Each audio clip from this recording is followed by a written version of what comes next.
Assalomu alaykum aka-ukalar. Bugungi mavzuyimizda mard va nomard xo'rozlar haqida gaplashamiz. Borgan sari haqiqiy mard xo'rozlar kamayib ketyapti.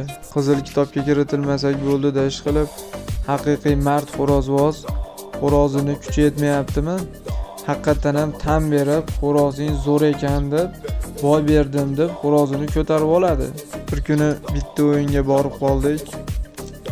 O'shali boy berayotgan xo'roz 6 ta 7 ta yutgan ekanda xo'roz ham qoyillatib yutgan ekan. Endi kuchi yetmay qoldi-da xo'rozni. O'sha o'yindagi akalar xo'rozingni kuchi yetmay qoldi. Bo'ldi tan berib xo'rozingni ol dedi. Ya dedi xo'rozali boy berayotgan xo'roz egasi. Ya xo'rozim yo yutish kerak dedi. Yo mana shu yerda o'ladi dedi, yo bo'lmasa qochib chiqib ketsin davradan. Tek qo'yib berdi. Oxiri borib xo'roz voydod degancha qochib chiqib ketdi-da davradan. Ham o'sha odam sharmanda bo'ldi, nomard xo'rozvoz bo'ldi.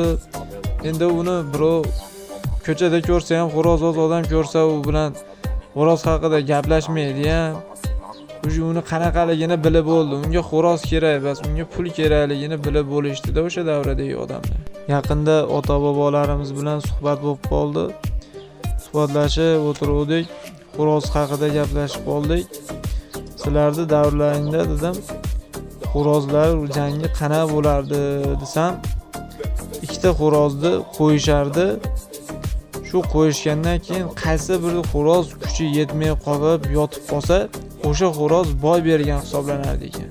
Endi hozirgi mahalda esa bitta xo'roz yotib qolsa, bitta xo'roz uni ustida cho'qib tursa, jicha kuchishyapti. Xo'roz cho'qib turaveradigan bo'lsa, necha qilishyapti.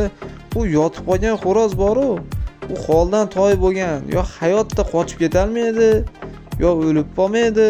O'sha yerda yotaveradi. Nari xo'roz cho'qib turaveradi, o'lib qolibdi deb tepmaydi ham. Video yoqqan bo'lsa, like bosib, obuna bo'lib qo'yinglar.